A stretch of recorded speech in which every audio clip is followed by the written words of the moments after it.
Thank you everyone for being here today. In this session, we'll be discussing the nature of intercultural communication, bearing in mind that we are currently facing a global pandemic that necessitates communicative cooperation and collaboration on an international level. We will start by looking at several dimensions of cultural variability that can be used to differentiate cultures. We will then examine how these dimensions will help explain differences in verbal and nonverbal communication across cultures.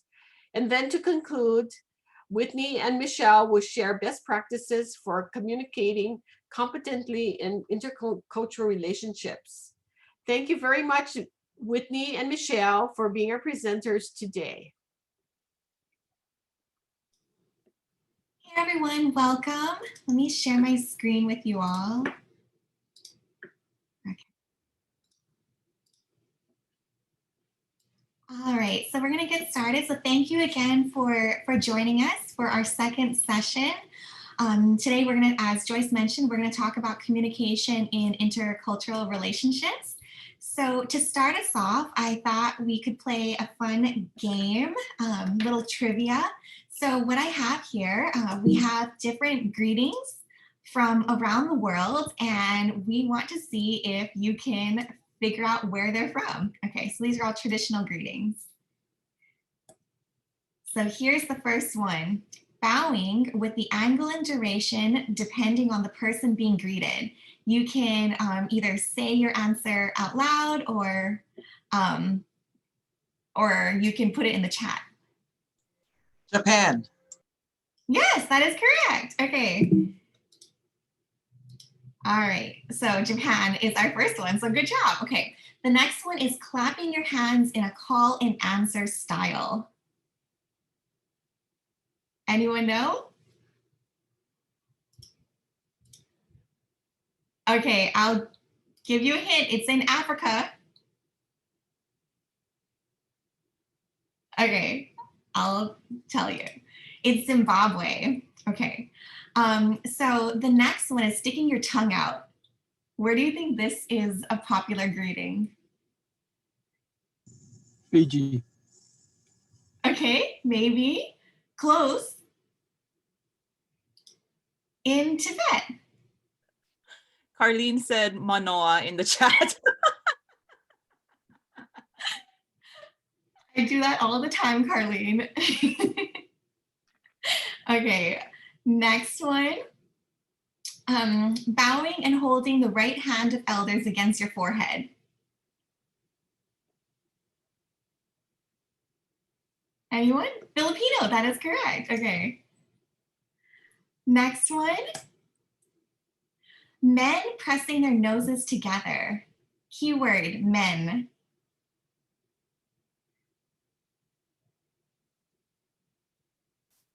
That's a good guess. New Zealand, good guess. Actually, Oman and other places in the Middle East. Okay, but okay, maybe you're close for the next one. Okay, the last one, pressing noses together and simultaneously inhaling. New Zealand, okay, that one works. And then also in Hawaii, that is also a traditional greeting. Okay, so we thought we'd start off with some nonverbal communication, so different styles across cultures, just to get you all engaged and starting to think about how cultures differ in terms of nonverbal communication. All right, and just imagine, like, think about how our greetings have changed so much now that we have COVID. So all these things may not be happening anymore. So think about, how do you greet people now? Clapping, okay, clapping can work. The clapping can work, but everything else, the shaka, fist bumps, air hugs, yeah, so all of those. So you can see our greetings are evolving. All right. Oh, we can do the tongue out. Okay, that works too. Someone wrote that in the chat. All right. So today, what we're going to talk about, we have several things to cover. So first thing, we're going to talk about the need to study intercultural communication. And then we're going to talk about the nature of culture. So we'll define culture as well as intercultural communication. And then we'll move on to cultural values. So we'll use Hofstede's 6 cultural value dimensions to investigate these cultures. And then we'll move on to verbal and nonverbal communication. And finally, we'll cover some best practices. So that is our action plan for today. So Whitney will talk about the necessity of intercultural communication. Thank you, Michelle. Just making sure I'm unmuted this time, even though I did it on purpose at our last session. So the necessity of intercultural communication, I came across this quote that I thought was so poignant and so timely. This was said by our Vice President-elect Kamala Harris. This was before the election that I came across this, but she said, "Our unity is our strength and our diversity is our power. We reject the myth of us versus them. We are in this together." And I just thought that was such a great quote to get us thinking about culture and intercultural communication, given what's going on in our world right now. And just the overall attitude that we have, right, when we interact with people who might be culturally similar, culturally different from us. So I just wanted to really quickly talk about why it's important for us to study intercultural communication and be aware of cultural differences, and just think about what we can do to be more competent, successful, effective, appropriate intercultural communicators. So first and foremost, what we have going on right now is controlling the global COVID-19 pandemic. And, in recent history, we've had many disease outbreaks, right? Pretty recently was H1N1, we had Ebola, and of course, presently we're dealing with COVID-19. And disease control, particularly contagious outbreaks, require communicators from various countries to coordinate on issues like language barriers, disease containment, acquiring PPE, personal protective equipment, treatment, and then also the safety of our frontline workers. And international cooperation is necessary to control and also inform people about diseases that affect the entire world, as COVID-19 is right now. Michelle found this really interesting photo of the World Health Organization leaders coming together for the first time via Zoom to talk about the COVID-19 outbreak. So like we talked about at our first session, right, how mediated communication is impacting us as well right now too.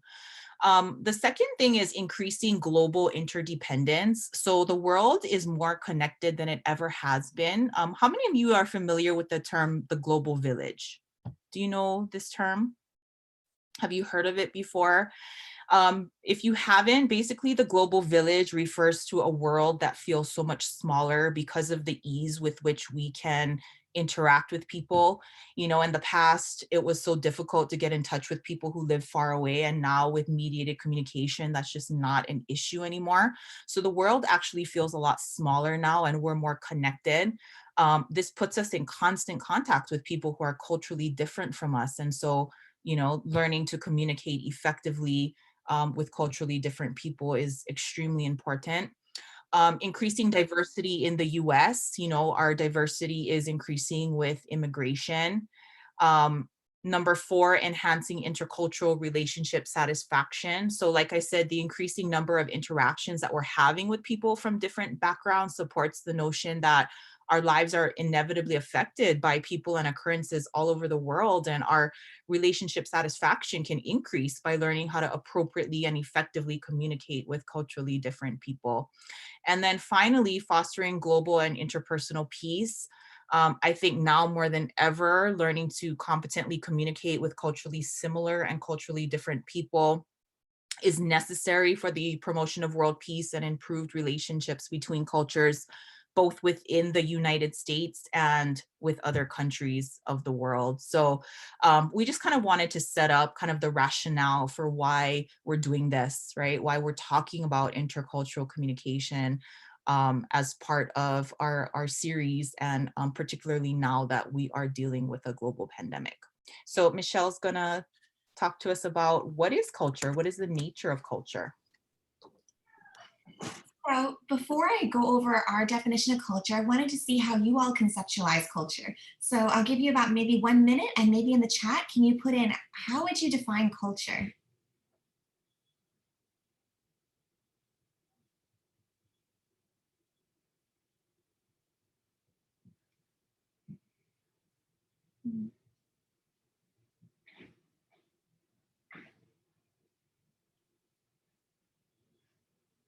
So we have what people do, assumptions, beliefs, artifacts, what we're taught by our parents, how we do things.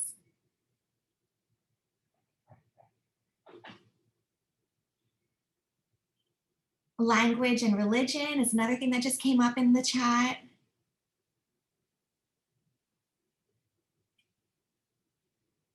Social habits. So yeah, all those things that you all mentioned, they are all part of culture. We also have, Carlene said, traditions, community, groups we belong to. So exactly. So you all are right on. That's all part of our definition of culture.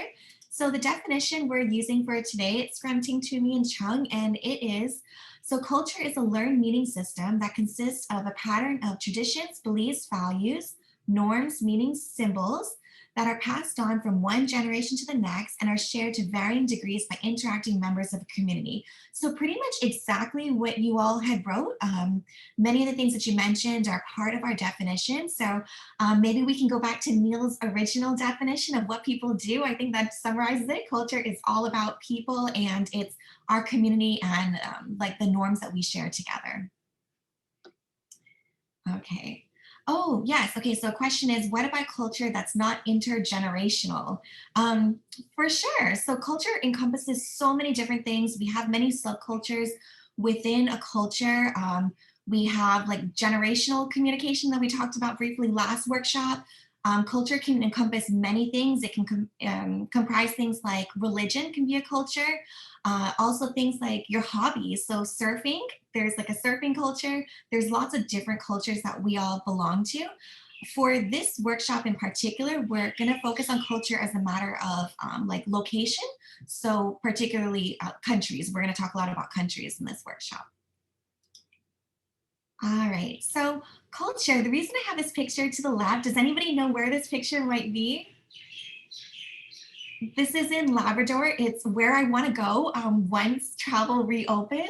So I have this here because culture is often referred to as an iceberg. There's a metaphor, culture is an iceberg, and it's because the deep layers of culture are hidden. So we tend to only see the uppermost layers, but to understand a culture, we need to understand the underlying values and needs. So what are those uppermost layers? Here we have our culture as an iceberg metaphor. So the surface level, we tend to see popular culture. So let's think of like a culture, say Hawaii. In the media, so people coming to Hawaii, people coming to vacation here, what do you think they know about our culture? What are some things they assume? You can unmute or put it in the chat.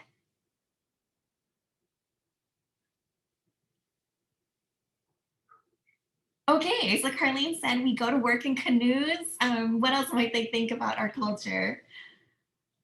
Related to that, maybe we go to the beach all the time, maybe we're all surfers, maybe we all dance hula. So that's all surface level culture. So it's things that the media might portray about you. Taylor said we live in grass huts. So yeah, so it's like, it's the media, maybe how they conceptualize our culture. But is that really our culture? No, there's a lot more to our culture than things like hula and surfing and so forth. So then we have the intermediate level. So that's a little bit right below the surface. So these are our rules and norms.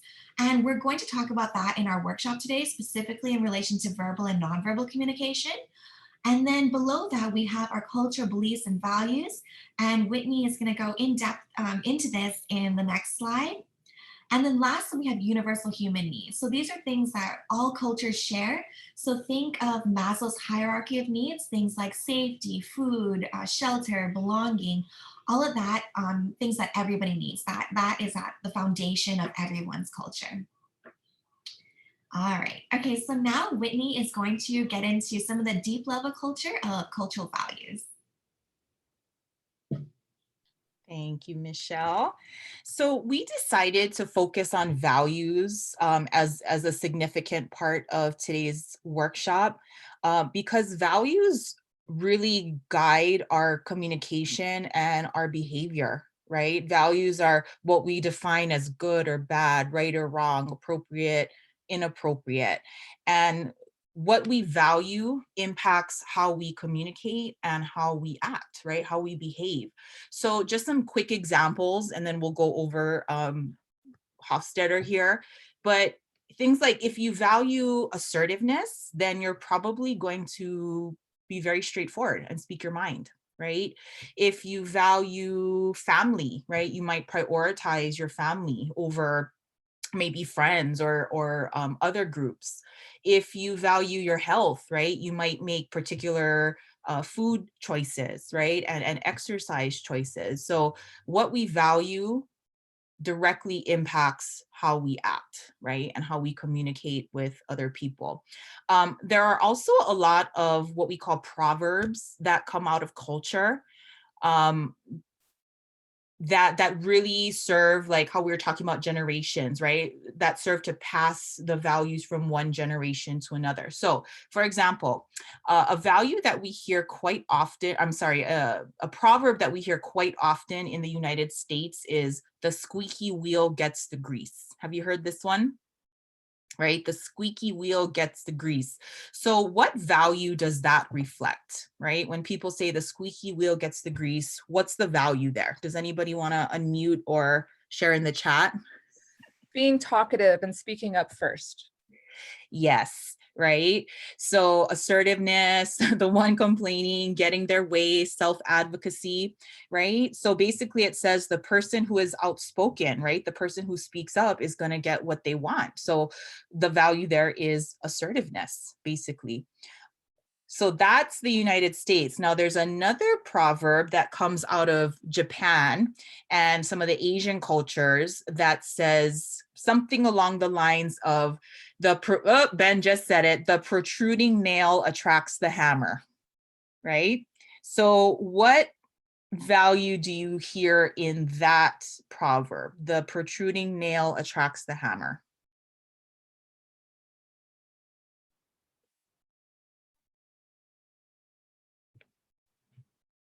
If you speak up, you're opening yourself up for criticism. Yes, sit down and shut up, Neil said too.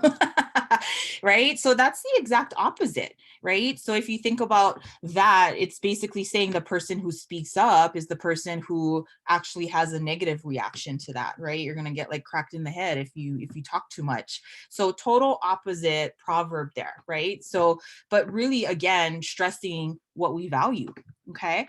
So those are just some kind of basic examples, but what we wanted to focus on for this session is the taxonomy of Hofstadter. So he was a Dutch social psychologist. He actually just passed away in February of this year at the age of, I believe he was 91 when he passed away earlier this year. And Michelle and I really like to use Hofstadter in our class because I personally feel that his taxonomy is very complete, but isn't too much. I've seen taxonomies that just have like, in the double digits, the number of dimensions of culture and values that they talk about. It's just a lot. So this is, I think, very comprehensive. It's kind of easy to understand. He has a website, which is really nice. We're actually going to show you that website here in a little bit. So Hofstadter has 6 dimensions of culture. So I'll just go through them really quickly. And then if there's anything that you want me to elaborate on, please let me know. But his conceptualization of cultural values involved power distance, individualism, femininity, masculinity, uncertainty avoidance, short-term, long-term orientation, and indulgence restraint. And basically, if you put all of this on a scale from 0 to 100, right? So 0 is on the low end, 100 is on the high end, and then, the cultures will fall along the continuum. Power distance refers to just that. It's the culture's relationship to power. So cultures that score low on power distance are more egalitarian. They value equality.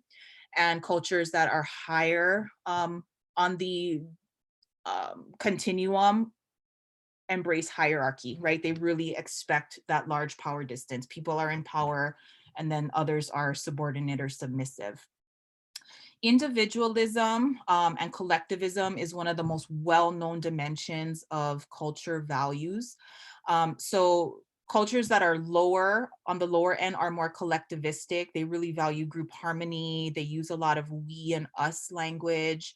Cultures that are more individualistic on the higher end are more about the self and use more I, me language, right? So like we talked about, right? The protruding nail gets the hammer versus the squeaky wheel gets the grease. I think that's a good one for individualism, collectivism. Femininity, masculinity refers to kind of what the culture values as far as nurture versus power, right? So cultures that are more feminine think nurture is very important versus cultures that are more masculine find power to be more important. So sorry, going back to individualism, does anybody want to take a guess? What is the most individualistic country in the world? You can put in the chat or you want to unmute. The most individualistic country. Yes, Neil, America. Does anyone want to guess what is the most masculine culture in the world? Japan. Spot on, Taylor. Good guess, Emma. I would like to see where Mexico is compared to Japan. So maybe we can do that with the website that we're going to go to. But yes, Japan is the most masculine culture in the world.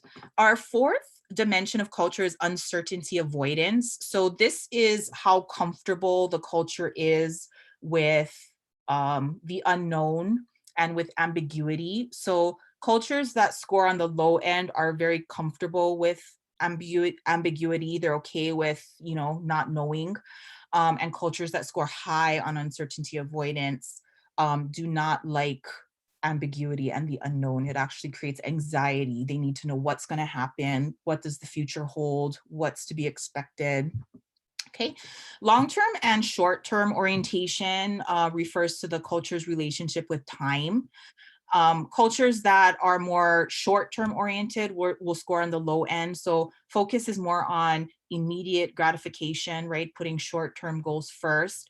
And then cultures that are higher scoring kind of focus more on the future, right? Not necessarily getting things done in the present, but working toward future goals. And then it's okay, you know, not to know what's coming, right? Because it'll happen eventually. And then this last one, restraint and indulgence. This is one of my favorite dimensions of culture, but it's how restrained the culture is and how indulgent the culture is. So cultures that score low are much more restrained. It says here, happiness can be bad. So I think cultures that are more restrained might have the motto, like everything in moderation, right? That you restrain yourself from, you know, overindulging, whether it's food, whether it's, you know, partying, drinking, you know, whatever is a good time to you, right? They're more restrained in that sense. And then cultures that are more indulgent, the motto would be eat, drink, and be merry, basically, right? It's happiness is good, right? And we should be very indulgent. So I'm sure you're already, you know, you got the wheels turning. You can kind of think about, you know, what cultures you're familiar with that would be very indulgent versus way more restrained. And then we can look that up if we want to. Okay. So Michelle is, oh, sorry. Any questions about any of the 6 dimensions of culture in Hofstadter's taxonomy? Ben said 5-year plan versus quarterly reports, 7 deadly sins. Oh, Taylor, you mentioned Japan being the most masculine culture in the world and said my dad had to eat first before his sister's Japanese tradition. Yeah. Yep. Who does the cleaning after a meal? Things like that. Yeah. Okay, so if everybody's good with the 6 dimensions, we will allow you to explore a little bit. So before we do that, Michelle's going to take us over to our next slide. So we are eventually going to put you in breakout rooms. Now, before anybody leaves, I know breakout rooms can be really scary, and not everybody loves the breakout rooms. We do hope that you'll stick around because we're only doing one breakout room for this session, and after the breakout rooms, we're going to come back and we have a lot more important information for you. And if you really don't want to go into the breakout rooms, you're welcome to stay here in the main room with us. We're totally fine with that. So please stick around if you can. We don't want to scare you off with the breakout room. So as I said earlier, one of the reasons Michelle and I like Hofstadter so much is because he actually has a website where you can find this information. So you can do a country comparison. So let's do the United States, just because that's where we are currently residing. So Michelle's going to search the United States for us. Okay. And remember, the scale was 0 to 100. Okay, so remember what the low numbers represent and what the higher numbers represent. And then another culture that I like to search, and before we look at the other culture, you can see that you don't have to interpret the information on your own. You can actually scroll down and it'll tell you exactly how that culture interacts with that dimension, right? So if the culture is more indulgent, what does that mean, right? If the culture is more individualistic, what does that mean? Okay, so you can read through all that. The other culture I wanted to search is New Zealand, just because it's on my bucket list. And I would want to be prepared right before I go to New Zealand to know what they value so that I can be appropriate. And if you look at this, it's such a trip. It's so close to the US, right? US in blue, New Zealand in purple, not a whole lot of variation there. And it was really interesting because I did a presentation similar to this for a group of space professionals over the summer. And there was a participant who was born and raised in New Zealand and mentioned that he had spent 6 years studying in the US. And so I asked him to talk about his experience coming from New Zealand to the US. And he said, you know what, there really was not any culture shock for him. He said he came and he didn't really have to change his behaviors too much. And then when we looked this up, we're like, oh, that explains it, right? The reason you didn't have the culture shock or have to adjust too much is because the US and New Zealand are very similar in what they value, and therefore the way that they communicate and interact. So he said, yeah, I didn't have to make too many adjustments. Now, you might want to think about how that would be different, right? In a culture where, the lows and the highs are extreme opposites of each other. So that's why we do recommend too, that if you want to do a comparison, you can just search one culture, or you can search, 2 more cultures. So Michelle's going to go back to the PowerPoint. Sorry, the Google slide. I'm trying to adjust from PowerPoint to Google Slides. And I'm going to put the website, the link in the chat. And then what we would like you to do in your breakout rooms, if you choose to go into the breakout room, is to select a country that you're curious about. This could be a country that you have visited and maybe you really enjoyed it. Maybe it could be a country that you had a hard time adjusting in. This could be somewhere that you are planning to travel to when it's safe to travel again. So go ahead and, take a few minutes to peruse the website, read about the value dimensions. And then when we send you into the breakout rooms, what we'd like you to do is share the country that you searched with your group members, and then talk about one thing that you expected, and then also one thing that surprised you about the culture, right? You might find that you go in and you're like, oh yeah, I knew, Mexico was going to be more masculine, right? But then you might find something that you're like, oh, that's not what I expected at all. And then when we return to the main room, what we'd like you to do is, while you're in your breakout room, go ahead and talk with your team about one country that you think your group could share. So we don't have time to share everybody's country, but collectively decide on which culture you would like to share with us. And then, tell us what was the one thing that you expected to find, and what was the one thing that you were surprised about. Now, just a quick disclaimer, the Hofstadter website has the information by country. So unfortunately, you're not going to be able to search co-cultures, which means you will not be able to search Hawaiian culture on the Hofstadter website. You would not be able to search African American culture on the Hofstadter website, but you can search the United States. You can search countries in Africa and things like that. So let me put the link in the chat. And then you can take a few minutes to search, and then maybe in a few minutes, Joyce will start sending you to the breakout rooms, which you may or may not accept, and then we'll see you back. Okay, so choose a reporter also, please.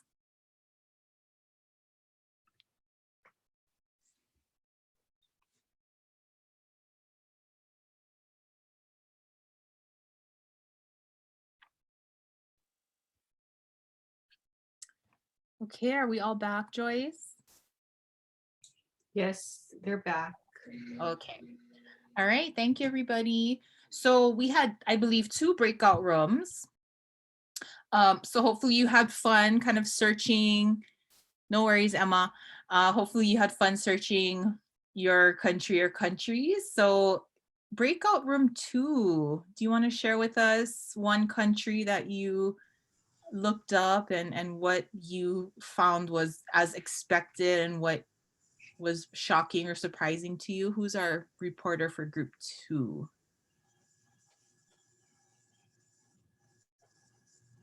Well, if we're group 2, it's probably Neil. Go, Neil.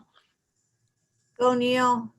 Yeah, we looked up, we were just looking for countries. I know Melissa had been to India, and I spent, I think Melissa spent a lot of time in India. I've spent a lot of time in Mexico. Ben has a lot of insight, and he and Taylor were talking about how some of these might relate to each other and how different things like unions or something might impact some of these aspects. And we just were looking for countries with outliers. So like we noticed that like when it comes to power distance, Saudi Arabia and Russia have very high scores. So I guess that would be like really, really hierarchical. Hierarchical, yeah. And then Japan and Russia have really, really high uncertainty avoidance, which was kind of surprising to me in some ways. Mm-hmm. So just, you know, looking for those really high outlier scores. Who's the best or the worst, as the case may be. Did you find anyone that scored like really close to 100 or really close to 0? Yeah, Saudi Really Arabia. outliers? Yeah, Saudi Arabia's power distance was like 95. Wow. Japan's masculinity is 95. Mexico's indulgence was like, I'm pretty sure in the 90s. Yeah. We had the one country who was close to 97. 0. What country was that? What's that? We had somebody that was 0. Oh, Yeah. Saudi Arabia. Israel's indulgence Oh, yeah. was supposedly 0, but which is striking because I've heard that Israel has the highest per capita credit card debt in the world. So in my mind, credit card debt and indulgence, they just go hand in hand. Was it not because some cultures they don't have data. So you know, even though there's 6 dimensions, some cultures will only show you data for like 4 out of the 6. That's what I assume. Yeah. Mexico's indulgence is 97. That was Wow. pretty intense. Made me feel restrained. Well, if you want to be indulgent, we know where to go. No wonder so many people go to Mexico for spring break and all that stuff. We All right. also compared neighbors. We thought that was fun. Canada and the US, Australia, New Zealand, you know, so there's some real fun on that site. Yeah. Did you find similarities between the more similarities or more differences between the neighboring countries? Quite similar. Yeah. But Yeah. but don't ever call a Canadian a US or a Kiwi an Aussie. Yeah. Yes, we're proud, right? We're proud of you know, our culture and all that. So yeah, so great. I'm glad you had fun with it. And you know, honestly, this is such a great site to peruse as part of your research before you head to, you know, any trips or any travel, just so that you can know and be as appropriate as possible, right? There's so, like, you know, Michelle and I were just talking about how there's so much out there and it's impossible to give you everything in an hour and a half. So, you know, we really just tried to find, you know, little things here that we could share with you that you could do on your own time. Group breakout room 3, you want to share what you discussed during your 10-minute breakout room? I don't think we actually ever chose a spokesperson. But it's you, so I guess I'll just talk up a little bit. So we just actually spoke about Japan and looked at Japan, and all 3 of us had been to Japan and were able to share some insights about what the differences were. And Don was sharing some really interesting stories about when he lived there, and hotels not wanting to allow foreigners to stay there because it might make their guests feel uncomfortable. So even if they were willing to take foreigners in, just that sense of sort of not wanting to make the other guests feel uncomfortable sort of stuck out with me.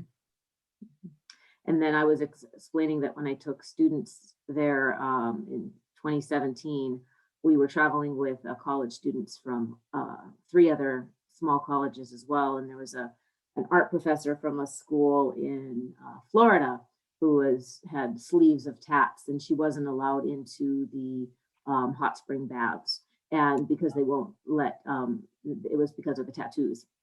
And so Dawn was explaining how that has been a measure of, I guess, cultural education that's have to happen, especially in preparation for the Olympics, so that the athletes aren't discriminated against who are coming from different countries who have lots of tattoos. And I thought that was really interesting, that I wouldn't have thought about that. Yeah. Well, I'd be out of luck going to Japan then. You wouldn't get lucky, you just wouldn't be able to go into the covered. baths. You wouldn't be able to go to the public baths. Yeah, you know, I've seen documentaries about the tattoo culture in Japan, and how you know, there are people who are covered from head to toe, but they have to hide it, yeah, with their clothing. And really, really interesting. Thank you. Does anybody else have anything that, you know, just kind of struck them, or even if you weren't the reporter for your group? You know, we're a little bit ahead of schedule, so anybody else want to just chime in with anything that you found interesting or unexpected or expected?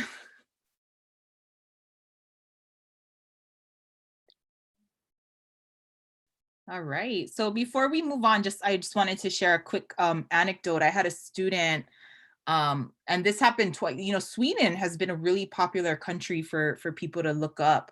And I mentioned that presentation I did to the space professionals, and I had a student who chose to research Sweden, and she said she was extremely surprised by their low masculinity score. And I had a student who took my intercultural communication class from here, Hawaiian, who married a Swede. And she said when she looked up Sweden and she saw how low they were on masculinity, she said her relationship just made so much more sense. The way that her husband treated her and interacted with her. She said now that she was able to look up the information and see their masculinity, femininity scores, 5, right, Neil? On a scale from 0 to 100, Sweden scores a 5 on masculinity, meaning they're a much more feminine culture focusing on nurturing and social support. And she said, it all makes sense now, right? That my husband is so not masculine, but in a good way. So that was kind of enlightening for her relationship. So I thought. Oh, and if you think about cultural values of Sweden, I believe Sweden gives new fathers a year of paid paternity leave, right? So how is that cultural value then just kind of embraced fully in its economic and political system as well? Absolutely. Important. Yeah. And Sweden has requirements that schools not reinforce different gender roles. Nice. Yeah. All right. Thank you, everybody. So Michelle is going to take us to switching gears here. All right, thank you, Whitney. But before we move on, I just want to highlight something that Ben had mentioned in the chat that I think is really important. He said that we need to remember that variation within a culture is often greater than between cultures, and that's absolutely right. There's so much variation, and even though we're looking at these cultures in general, and we're trying to look at like the different aspects of it, there's definitely variation, and we have outliers, and not everybody of a particular that belongs to a particular culture shares all of these values that we're describing. So I think that's a very good point. So thanks, Ben. All right. He also mentioned that the CIA has good country info online. So I'm curious to know where to look for that. Okay. All right. So moving on, what we're going to talk about now is cultural variability in verbal communication. So one of the key ways to distinguish cultures in verbal communication is whether or not they are low context or high context. So we'll just briefly go over these, and we have an example. So low context cultures, they primarily have individualistic values, versus high context, they tend to share collectivistic values. So in low context cultures, they use direct verbal communication. They are matter of the fact, and they are transparent. So as you can see over here where I said, say what you mean, that's exactly what low context cultures are. You're very direct verbally. So what you're thinking is what you're saying. Versus high context cultures, you're often indirect, tactful, and diplomatic. And in high context cultures, we expect people to read between the lines.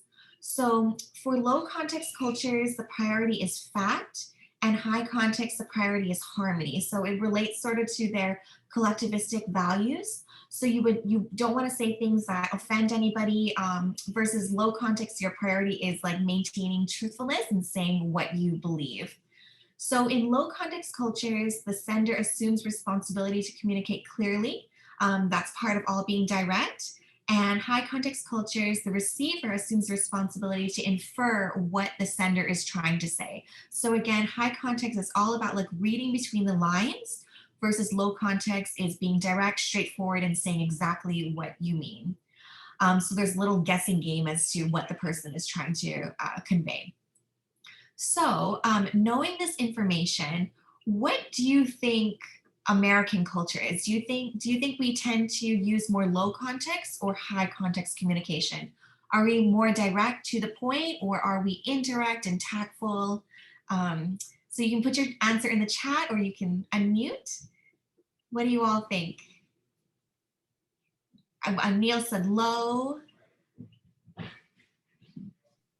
It makes sense to me that a multicultural society should by necessity be a low context culture, where you have a bunch of groups that are prizing their individualities within, and then also having to infer meaning from other cultures constantly seems to be a huge burden on the psyche. You're right, that's a very good point. Okay, so the US tends to be more on the low context aspect. Okay, so on this spectrum, so Americans are generally pretty low context.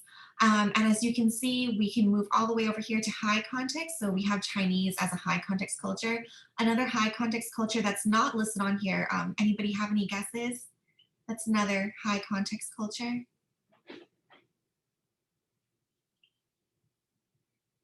Japan. Japan is actually a really high context culture. Oh, Taylor put it in the chat. Yep, exactly. All right. So what we have next is I have a situation. And okay, so imagine it's late at night and your neighbor's house, there's like really loud music coming from your neighbor's house and you're having a hard time sleeping. It's really late at night. So what do you say to your neighbor? Let's low context versus high context. Okay, so here's an example. So does everybody in your head just imagine what you would say to your neighbor? Would you approach the neighbor? And if you did, what would you say? So here's one. So, excuse me, it's past 11 o'clock already and your loud music is really disturbing my sleep. Please tell whoever is singing to stop. I need to get my rest. What do you all think? Is this low or is this high? I have a poll. Let me launch the poll.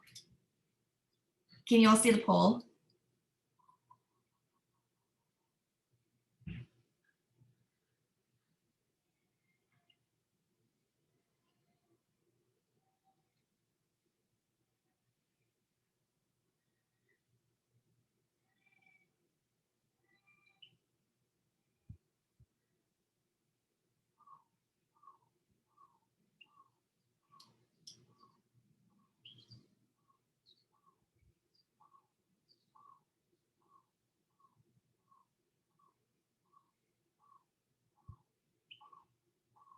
All right, everybody put your answer in the poll. So remember, low context communication, it's direct, it's to the point, and high context communication, that's indirect, and you are asking the person to read your nonverbals and infer the meaning. Okay. All right. So I'll give you another 30 seconds to put in your answer.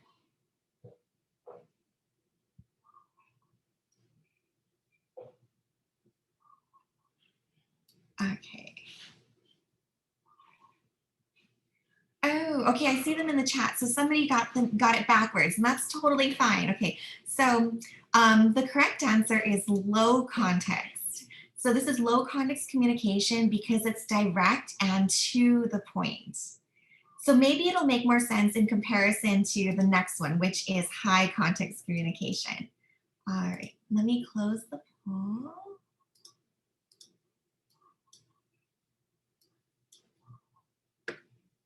Okay, so here is the next one. Okay, so I imagine that my neighbor is Whitney. Okay, so hello, Mrs. Hashimoto. I could hear your son singing from our house. He's very good. I'm impressed by his enthusiasm. Every day he practices so hard for hours and hours until very late at night. Okay, so which one is this in comparison to the other one?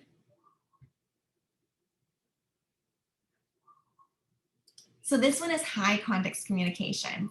So high context, it's indirect and you're trying to maintain harmony. So you don't want to be very, you don't want to exactly convey like how annoyed you are by the music. So it's just, it's trying to be as polite as possible and tactful.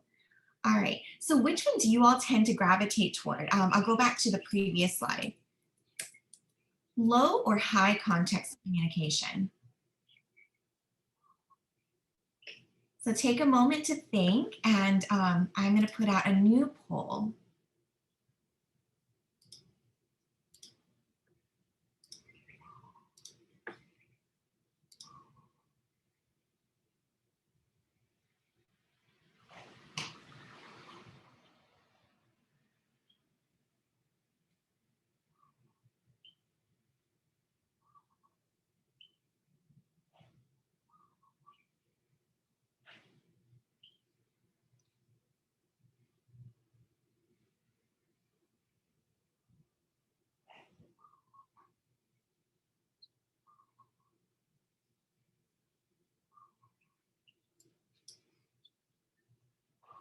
All right, okay, everybody put in your thought.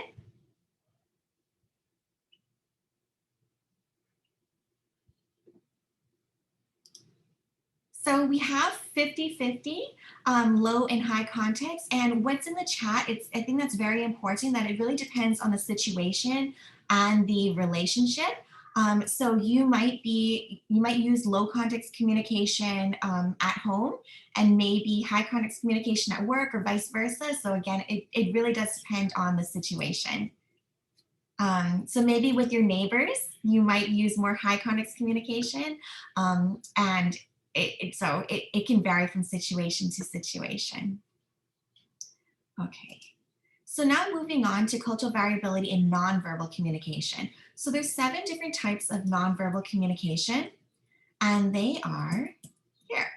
So the first one is kinesics. So kinesics, these are body movements. So kinesics encompasses a wide variety of things, from things like your facial expressions to your use of gestures, to your posture. So that's all part of kinesics. And the second one is appearance. So for appearance, think about, for instance, how you're dressed right now. What are these artifacts you are wearing conveying about yourself? Also think about environment. So again, right now, like what's in your Zoom background and how might that convey something about your culture and the place in which you live? Another thing that's part of nonverbal communication is chronemics. So chronemics is regarding time. So there's two different types of cultures in regarding to time. It's monochronic and polychronic cultures.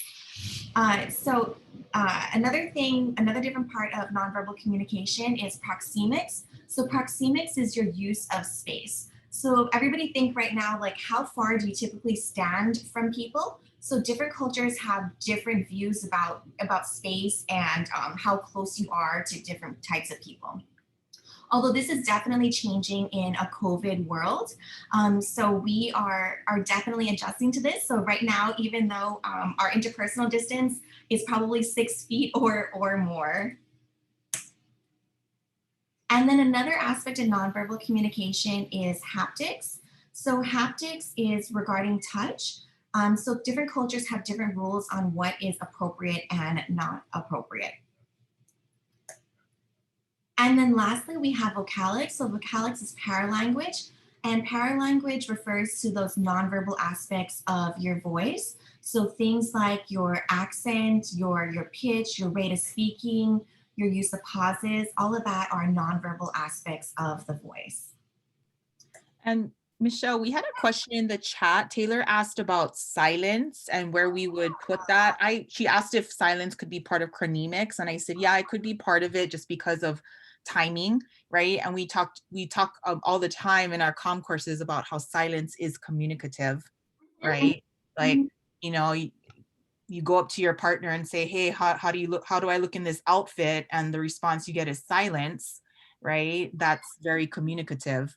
So yeah, I think because of timing issues, and silence can also actually be its own category as well. Right. So you can think about it like that. Yeah, very good. And it could even be part of like vocalics, so your use of pauses, and think about like how much silence is uncomfortable. So when you ask for a response, so I don't know, like maybe Whitney and I have been thinking about that too. Like when we ask a question to you all, how much time do we give you before we interrupt and we say something and we jump in? So even think about like those of you that are instructors, how much time do you give your students to respond to things like your questions? And also being left on read, right? When you send a text message to someone, like that silence, right? You know they read your text message because it shows that they read it, but they're not answering you. What does it mean, right? It's the fact that we're making interpretations is communication. Mm-hmm. They're driving. All right. So how much of nonverbal cues are universal? What do you all think? Do we have universal nonverbal cues, or are they culturally different?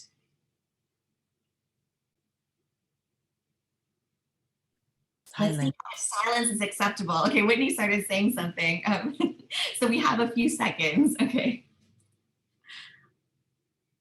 All right. The silence is deafening. Yeah. So while some nonverbal behaviors seem to be universal, for example, affect displays, which we'll discuss in the next slide, most of our nonverbal behavior is learned and therefore culturally unique. Okay, so here's some examples of how nonverbal cues are culturally unique. So take a look at this. This is the tangled web of hand gestures. So I'll give you like a moment to look at this. You can see the different gestures and what they mean in different cultures.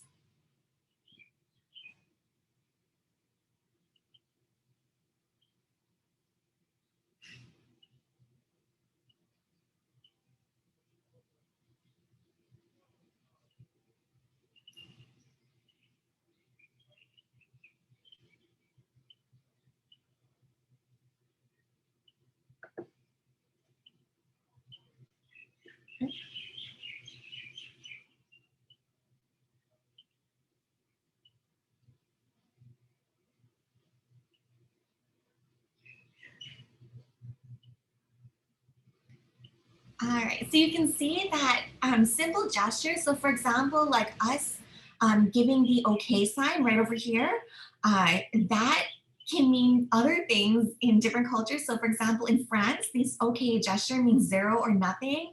And in Brazil and parts of Russia, that means up yours. So simple gesture like this, it can be a cause for conflict across cultures. So the point of showing this graphic is that this session is by far too short to go over the different types of nonverbal communication in different cultures. As you can see, just by looking at something as simple as hand gestures, there's so many different cultural meanings to these things. Okay, but going back to what I had said earlier, there are some universal aspects of nonverbal communication. So right here are facial expressions. So as we mentioned, affect displays, there are some affect displays that are common across cultures, and most cultures can identify these 7 different affect displays. So just for a little quiz for yourself, a little fun test, see if you can identify these 7 different facial expressions. So maybe just take a piece of paper and see if you can jot them down. Sorry. Okay, so here they are here, and see if you can label them with the appropriate faces.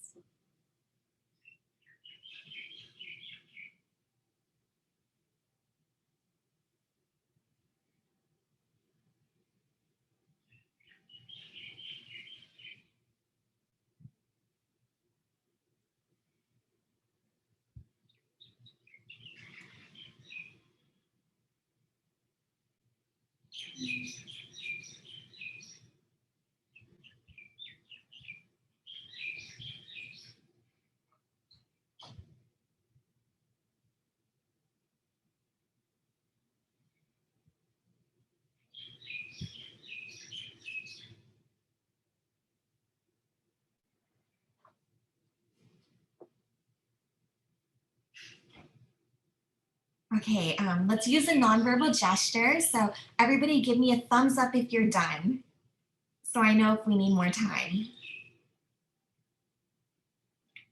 Okay, so it looks like some people are still working, so let's just take another minute or so. I'd like to see where thumbs up is on the tangled web of gestures. And what it means in various cultures.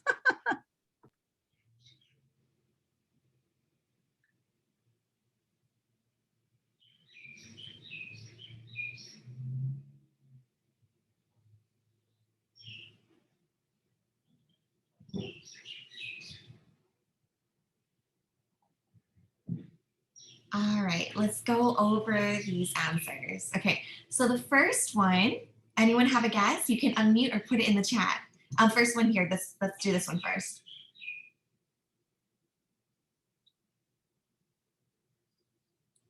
Okay, I'll tell you. So it's contempt. The next is anger. And then we have disgust. This one's fear, happiness, sadness, and surprise. So how did you all do? Were you able to identify these 7 different facial expressions? Let's do, I have another poll. Let's see how many you got correct.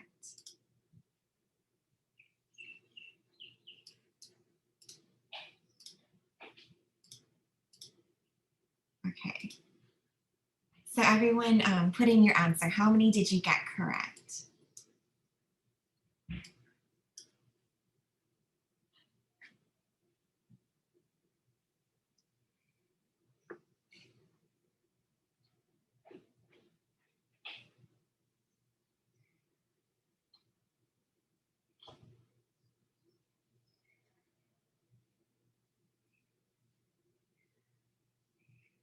Okay, I think we're waiting for one more person to vote.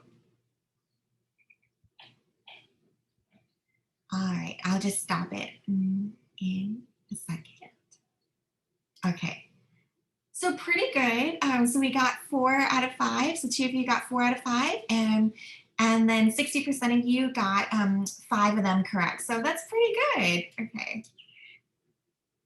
All right. So one thing that we should mention is that while most cultures are able to identify these 7 universal facial expressions, we do have different rules for when it's appropriate to display them, and that's called cultural display rules. So even though all cultures do show these faces and most can identify them, there are different times in which it's appropriate to show these. So for example, in some cultures, it may not be appropriate to show disgust in public. The same thing with anger and so forth. All right. All right, so now that we have that, we're going to move on to best practices. So Whitney is going to take over. Yes. All right, so we're just going to wrap up here really quickly with some suggestions for best practices in communicating effectively and appropriately in your interactions with people who might have similar cultural, values and social norms and, social practices to you and those who might not. So these are just 4 things that we kind of synthesized and collaborated on. And we have kind of a wrap up question for you to think about as we head out. We're a little bit ahead of schedule. So, we can take questions after if you have them. But the first thing that you want to think about is, and we've mentioned this, in this session about the tendency to generalize and make generalizations. If we can minimize that, that's a really good, skill that we can try to develop. And I purposely said minimize and not avoid, because total avoidance, I don't think is possible for most people. But minimizing that tendency, right? So first we have to keep in mind that every individual is unique. We had suggestions in the chat about the importance of context and all of that stuff, which is very true, right? Culture is only one of the many influences on human behavior. People are also affected by their genetics, their gender, their age, their past experiences, their education, their religion. And obviously people are more than just their cultures, right? And thus the values and behaviors of every individual, or the values and behaviors of a culture will not necessarily be the values and behaviors of every individual in that culture. So it's important to treat people as unique. And, generalization is definitely a tendency in the study of intercultural communication. So it's important to take precautions to minimize that. Easier said than done, I know, but something to start thinking about. Second thing is to consider compromise as a logical approach to conflict.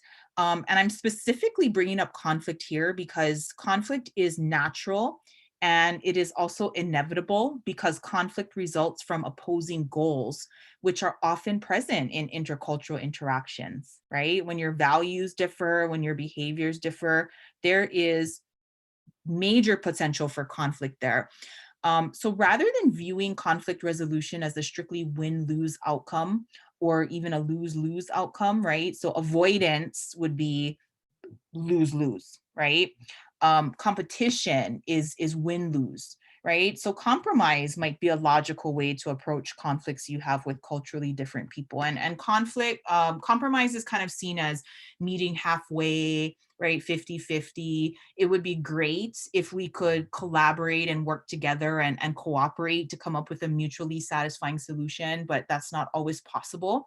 And sometimes giving some to get some is a logical way to handle conflict, which is very common in intercultural interactions. So maybe striving for compromise. The other thing is not viewing communication as the solution to all of our problems. I know that sounds weird coming from us communication instructors, but one thing that we really impress upon our students is that communication does not solve all problems, right?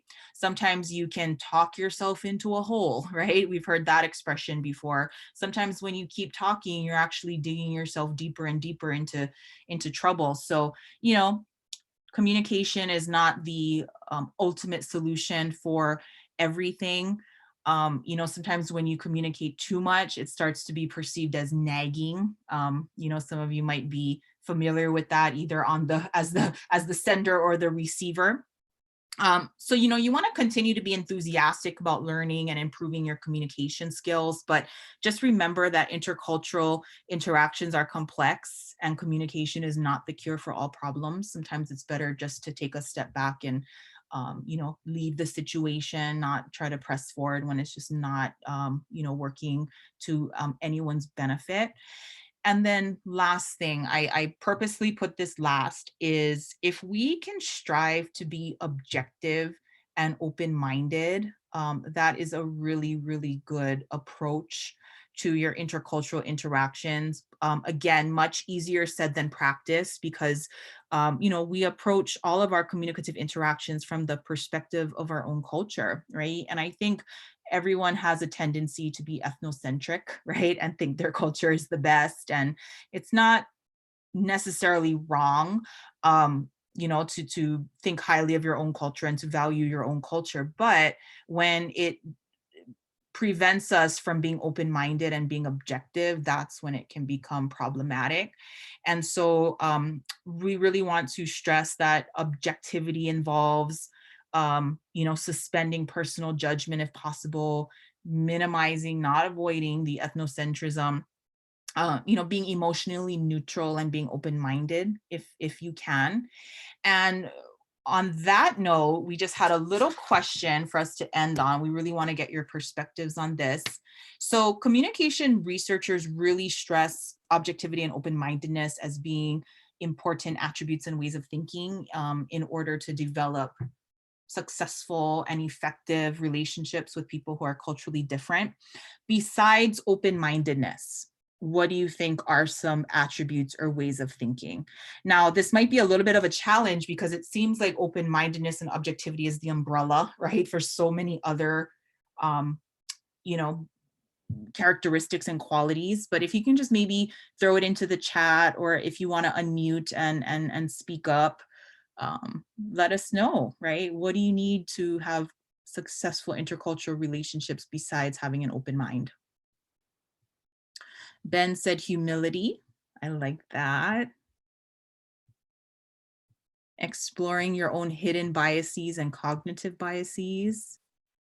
Reading multiculturally to get inside perspectives without feeling the compulsion to answer back. Neil, can you expand on that vocally if possible? Yeah, if you have a conversation with somebody, usually you're just, many of us are thinking about what we're going to say next, or we're interpreting through our biases. We just can't help it. We can value not having them, but as we're processing, they're at work.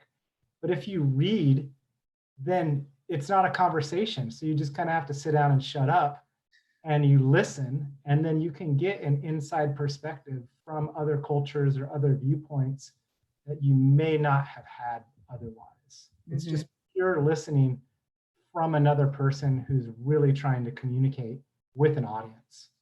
I love that, listening. Oh, and Ben said that right after you were talking about that, active listening. Okay, anything else? So Neil, would you say that your statement here also goes along with empathy? Yeah, definitely. I think reading develops empathy. Mm-hmm. Yeah. And Ben, can you talk a little bit more about humility that you mentioned? I'm curious to hear what else you have to say about that. Well, we all tend to think we know a lot about a lot. When I did some research in Korea, I was with somebody that was trilingual as opposed to me being monolingual. And it kind of attaches also to Neil's idea about reading books, because I read an awful lot. And he said, that's great. He said, but when you read an airport book, don't think you understand the culture. And he meant, you know, the short summary kind of stuff. It can help you, but you still got to be paying attention to what's going on so that you don't make assumptions, etc. So I did a lot of the writing and the non-talking to people stuff, but I shut up and let the person who knew what was going on do that work.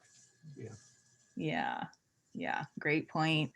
And one more that I want to throw in there, I I ask this question quite often, and one of the best responses that I've gotten to this is curiosity.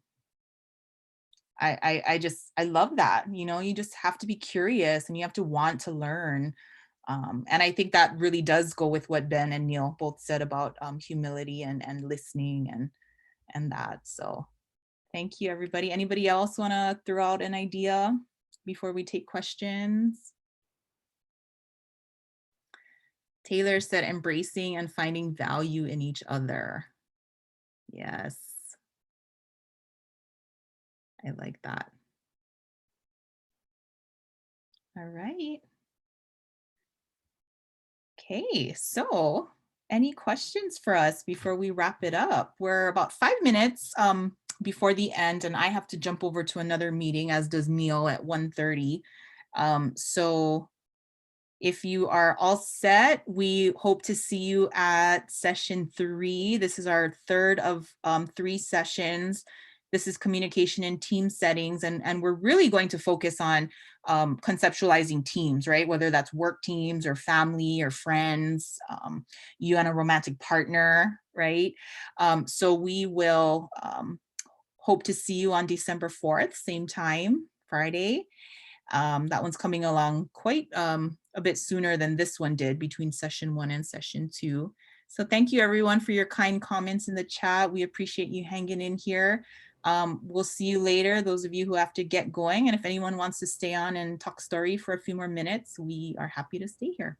And I wanted to remind everyone, I will be sending out the evaluation survey. So please help us out by completing the survey. And I will also attach the recording from today's session and any kind of resources that Whitney and Michelle would like to share. So hope to see you on December 4th, but please complete our survey. Thanks. Thank you.